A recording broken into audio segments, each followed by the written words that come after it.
this example that I'm going to show you, so I've already, again, pre-cut the paper for this one. The difference when you're pre-cutting the paper for a pocket is that you actually want to keep some extra length on it. So remember I said the sides will come up 3/4 of the way. And normally I would wrap this around until it hit the surface. I would do about 3 inches from here. I'm actually going to extend that another 3 inches or so, 3 or 4, depending on how many pockets you want to do. But that's going to give me just enough paper to kind of pleat under itself, and I won't run out. So I'm going to do 3, about 6 around this point is where I'm going to cut it. And then I'll just show you guys how to create those pockets. Kind of similar to how Rebecca showed you earlier with the tissue, how to, create pleats in the paper. That's kind of how we're going to actually create it. So I'm going to place my box here. I'm going to actually pull my paper to about 3/4 of the way, or sorry, 3/4 of an inch away from the edge here. That's just going to give me a base to tape. You could just use transparent tape here. This isn't going to be seen. This is going to be inside of your pocket. All right, so when you're pulling your paper up, now you see how you have all this extra paper here. You're going to still pull that tight. You're still going to sharpen your edges the way that you did in your signature wrap.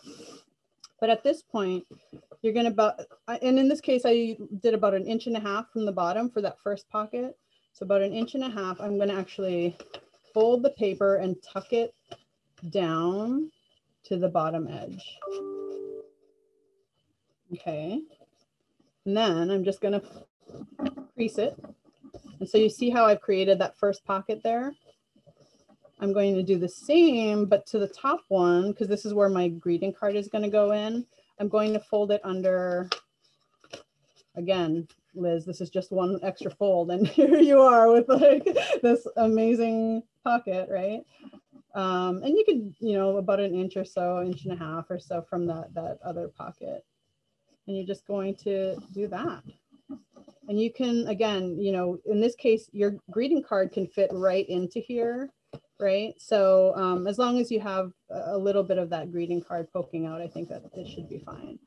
And so now this kind of creates those pleats that you need. Is there a Nobel Prize for gift wrap? Maybe, we'll see, we'll talk about that. And now you've got these really cool pockets. Like I said, you can tuck in a gift card, you can do your greeting card. If you have other things like a candy cane or something like that, you can tuck that in. And I think this is a really fun gift for like teachers, if you're doing kind of multiple gifts. I think that that's a really great idea. And then also I should mention too, don't throw away your scraps of paper, right, that you've cut off.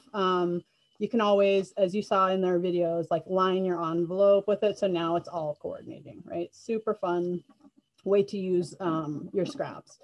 And then just to kind of note, there is a little bit of a different finishing for this, just because you have those pockets.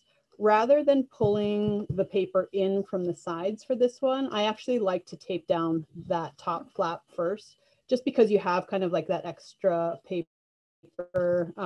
So you could, and I'll turn it this way so that you guys can see. So I'm going to tape this side down and then do my sides, my little short sides. Tuck those down. And then this side will then come up.